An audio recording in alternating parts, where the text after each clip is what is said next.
Bonjour à tous, je suis Barek et bienvenue sur la tribune de Coruscant pour cette nouvelle vidéo de Holo News, votre émission d'actualité hebdomadaire sur Star Wars. Alors cette émission de Holo News est un petit peu différente, j'essaie de changer un petit peu le format du Holo News pour un format moins écrit, un petit peu plus parlé, un petit peu plus comme je le fais en live sur Twitch. Donc n'hésitez pas à me dire votre avis en commentaire pour savoir si je continue sur ce format-là ou sur le format précédent. Dans tous les cas, dans cette vidéo, nous allons traiter l'actualité Star Wars des 2 dernières semaines, puisqu'en ce moment l'actualité est assez faible suite à des mois de avril et mai qui sont tous les ans très chargés. Et nous allons parler du casting d'un prochain film Star Wars, du film Starfighter. Nous allons aussi parler du nouveau contenu arrivé sur le jeu vidéo Fortnite, la 5e semaine de contenu, d'un extrait de la fin de la Haute République du roman Trails of the Jedi, ainsi que du nouveau merchandising.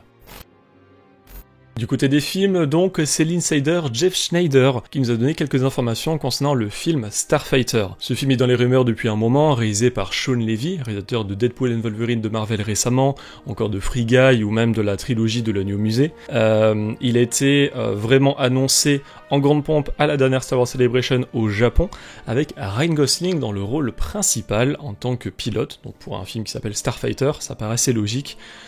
Film qui a été annoncé pour sortir le 28 mai 2027 aux États-Unis, donc très probablement le 26 mai en France. Et donc la nouvelle, c'est que l'insider Jeff Schneider, qui est très fiable, nous a donné quelques infos sur le casting. Ce sont des rumeurs à noter, notamment à propos de l'actrice Maya Goth. L'actrice Maya Goth, principalement connue pour son rôle dans la trilogie de Ty West avec X-Pearl et l'année dernière Maxine, une trilogie horrifique. Ce rôle-là, il aurait d'abord été proposé à l'actrice Mickey Madison, qui était le rôle principal pour le film Anora, qui a eu d'énormes récompenses sur différents festivals de cinéma, mais Mickey Madison aurait refusé le rôle pour des raisons financières. Le cachet du rôle aurait été trop faible apparemment. Jeff Schneider n'a pas donné plus de détails sur le rôle que Maya Goth aurait pu jouer, mais The Hollywood Reporter a confirmé des rumeurs antérieures selon lesquelles Madison se serait vue offrir le rôle d'une antagoniste, et ça pourrait correspondre avec le fait que Maya Goth pourrait reprendre ce rôle de l'antagoniste qui a été refusé par Mickey Madison, mais on n'a pas plus de détails sur quel est ce personnage-là, l'impact de ce personnage-là sur le film. Toujours du côté des rumeurs, il y en avait certaines qui parlaient de l'implication de l'acteur Jesse Plemons, notamment connu dans Breaking Bad ou encore dans Civil War, qui se serait vu proposer le rôle d'un antagoniste masculin, mais il aurait préféré jouer dans le prochain volet de la franchise des Hunger Games, un deuxième préquel à la trilogie, ou plutôt quadrilogie de films. On a aussi l'actrice Greta Lee, que l'on avait vu dans le premier rôle du film Past Lives, qui aurait également refusé un rôle, puisque ça aurait été un rôle qui n'aurait pas été assez important dans l'implication du film, et Jeff Schneider parle ici notamment d'un rôle de propriétaire de cantina. Et enfin, c'est l'acteur Dacre Montgomery, très connu pour Stranger Things, qui serait en pourparlers pour un rôle toujours dans le film Starfighter.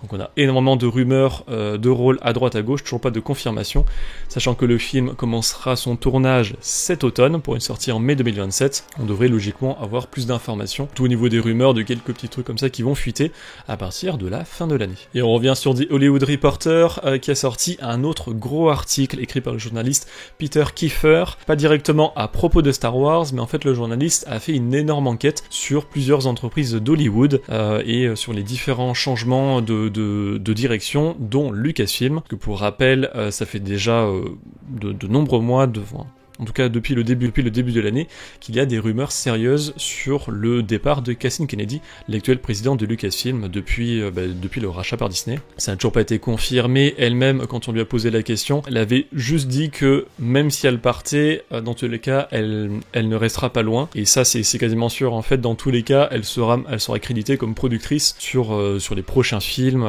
Notamment, ce qui avait été relevé par pas mal de rumeurs, c'était la trilogie de Simon Kinberg, qui est totalement officielle, qui normalement devrait aussi se dérouler après l'épisode 9 comme Starfighter. Et la nouvelle ici, dans l'article de The Hollywood Reporter, ça serait à propos de qui reprendrait la tête de Lucasfilm à la suite de Kathleen Kennedy. Le choix le plus logique qui revenait assez souvent, c'était Dave Filoni, l'actuel directeur de la création, et scénariste, réalisateur, producteur sur au final tous les projets d'animation Star Wars, et la grosse majorité des séries live action sur Disney+.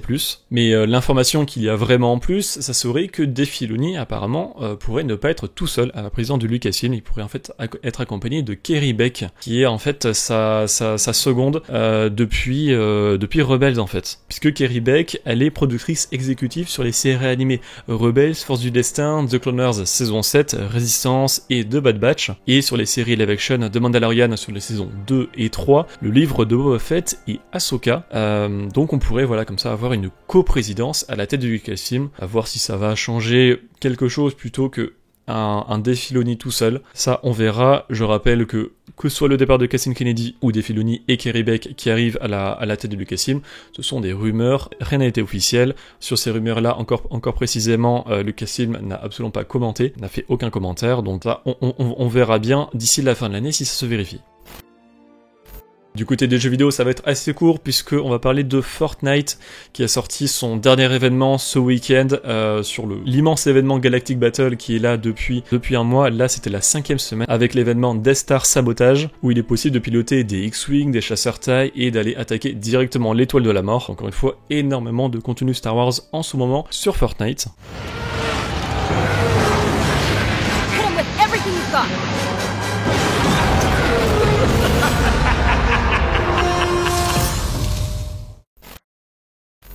Et du côté de la littérature, nous avons eu beaucoup d'extraits, tout d'abord pour le roman Trials of the Jedi, le dernier roman adulte de la Haute République, et du coup le roman adulte de la vague 3, de la phase 3 de la Haute République, l'œuvre qui normalement conclura, en tout cas de manière scénaristique, la Haute République. Il y a encore quelques œuvres, quelques comics notamment qui sortiront après, mais ce sera en soi l'œuvre vraiment destinée à la conclusion de la littérature de la Haute République, écrit par Charles Soule, qui sortira le 17 juin prochain, et dont vous avez un extrait qui est disponible en description. Et du côté des comics, vous avez des extraits pour Star Wars 2025 numéro 2, la nouvelle série régulière qui se déroule à l'époque de la Nouvelle République, qui sortira demain. Un nouvel extrait aussi pour Jedi Knight numéro 4 qui est déjà sorti.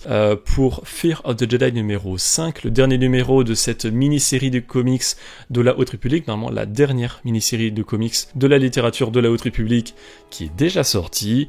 Un extrait pour The Rise of Skywalker Adaptation numéro 5, encore une fois le dernier numéro de l'adaptation aux comics de l'épisode 9 de la saga Skywalker, numéro qui sortira demain en anglais, et enfin un extrait pour Hyperspace Stories The Bad Batch Ghost Agents numéro 4, l'avant-dernier numéro de cette mini-série sur le Bad Batch à l'époque de la guerre des clones, numéro qui sortira demain. Et du côté des couvertures alternatives, retrouvez-en pour Dr. Aphra Chaos Agent numéro 2, la troisième série sur le personnage de Dr. Aphra qui se déroule également à l'époque de la Nouvelle République, numéro qui sortira le 23 juillet. Deux couvertures pour Jedi Knight numéro 5, numéro qui s'intéressera notamment au personnage de Yaddle et du Comte Dooku comme on peut le voir sur ces couvertures, numéro qui sortira le 2 juillet. Et enfin une couverture alternative pour les 10 ans du réveil de la Force, mais pour le numéro de Legacy of Vader numéro 6, une série centrée sur Kylo Ren entre les épisodes 8 et 9, et numéro de comics qui sortira le 9 juillet. Du côté des sorties, tout d'abord l'extension du jeu de plateau The Mandalorian Adventures, appelé le Clan des Deux. The Mandalorian Adventures, c'était un jeu de plateau à partir d'un livre qui sert de carte, qui était centré uniquement sur la première saison de The Mandalorian, et cette extension, vendue à une 50aine d'euros, ajoute en fait du contenu pour la deuxième saison. Ce n'est pas un autre jeu avec le même fonctionnement, c'est bien une extension, donc c'est-à-dire il vous faut le jeu de base pour pouvoir jouer à cette extension. The Mandalorian Adventures, le clan des deux, ajoute 4 nouveaux personnages avec Boba Fett, Ahsoka Tano, Fennec Shand et Bo-Katan Kryze, plusieurs façons de jouer avec des styles de jeu différents, des compétences, des tactiques, et évidemment de nouveaux scénarios. En littérature française, c'est le roman Revan qui est sorti en livre audio français chez Lizzie, donc œuvre de Drew Karpyshyn, narré ici par Martin Spinayer, qui est disponible donc sur Lizzie, sur Audible, peu importe, sur à peu près toutes les plateformes de livres audio, roman du coup de l'ancienne République qui suit le personnage de Revan au niveau des jeux vidéo KOTOR, Knights of the Republic 1 et 2, mais qui sert aussi d'introduction à ceux qui développaient autour du personnage de Revan dans le MMORPG The Old Republic. Et du côté des sorties anglaises, il y a 2 romans de la The Essential Legends Collection qui sont sortis. C'est une série de republications de romans légendes avec des nouvelles couvertures, avec tout d'abord Rogue Planet, ou Planète Rebelle en français, de Greg Bear, qui suit Anakin Skywalker et Obi-Wan Kenobi juste après le Menace Fantôme, et également le roman Shadows of the Empire, Les Ombres de l'Empire en français, qui est le roman qui faisait partie du projet multimédia des Ombres de l'Empire, avec un roman, une série de comics, un jeu vidéo et une bande originale, roman qui se déroule entre les épisodes 5 et 6. Du côté des beaux livres en anglais, il y a aussi I Just As Soon Kiss a Wookiee Uncovering Russellized Desire in the Star Wars Galaxy, qui est un livre universitaire qui va faire une petite étude sur la façon dont Star Wars adapte les problèmes ethniques, notamment aux États-Unis, mais du coup à une galaxie lointaine, très lointaine. Et enfin, pour les comics Star Wars sortis en anglais, nous avons Jedi Knight numéro 4, Fear of the Jedi numéro 5, donc la fin de la mini-série de la Haute République, et The Rise of Skywalker Adaptation numéro 4. Du côté du merchandising, Hasbro a dévoilé une nouvelle figurine dans la gamme The Vintage Collection, donc les gammes 10 cm, avec en fait une réédition de Bom Vimdin, qui est un personnage de la cantina d'Un Nouvel Espoir, figurine qui sortira le 4 novembre pour 19,99€. Et la marque Made by Mutant a sorti plusieurs bandes originales en vinyle, tout d'abord avec Skeleton Crew qui est disponible en 4 vinyles en édition limitée pour 69,99€. Je n'ai pas vérifié si l'entièreté de la bande originale de Skeleton Crew était présente, mais avec les 4 CD, sachant qu'il y a des musiques sur les 2 faces des vinyles, il y a une très grosse partie de la bande originale de Skeleton Crew. Vous avez du coup soit 4 vinyles à 69,99€, ou alors la version en 2 CD pour 19,99€. Et Made by Mutant a également sorti une autre bande originale, celle de La Revanche des Sith, cette fois-ci dans une version de vinyle également en édition limitée pour 49,99€. Ici avec pas du tout la bande originale complète du film, mais avec la sélection des musiques principales, que ce soit du Battle of the Heroes, du Anakin's Betrayal, le thème du Général Grievous, The Immolation Scene, voilà, toutes les musiques principales de l'épisode 3. Il y avait une version avec les vinyles colorés qui ont été mis en précommande, mais c'est parti très vite en rupture de stock, mais il reste encore aujourd'hui la version avec les vinyles classiques en noir, donc pour 49,99€. Et enfin, je vais conclure avec une nouvelle qui n'est pas très réjouissante, puisque nous avons appris le décès de l'actrice Evelyn Selena, qui était décédée le 25 mars dernier à l'âge de 85 ans. Evelyn Selena, elle était en fait la voix française de la princesse Leia Organa de Carrie Fisher dans la trilogie originale, donc dans Un Nouvel Espoir, l'Empire contre-attaque et Le Retour de Jedi, mais elle avait aussi doublé de nombreuses autres actrices connues comme Meryl Streep, Hélène Mirren ou encore Jane Fonda, donc toutes nos pensées vont assez proches. Merci d'avoir regardé cette vidéo, j'espère qu'elle vous a plu. Si c'est le cas, n'hésitez pas à laisser un like, à la partager et à vous abonner en activant les notifications si vous ne voulez pas rater les prochaines vidéos de la Tribune de Coruscant. Courant de l'actualité Star Wars au quotidien, suivez-nous sur Facebook, Instagram et X. Et tous les dimanches, nous débriefons de l'actualité sur Twitch lors de notre émission là-bas dans les étoiles. A bientôt et que la force est avec vous.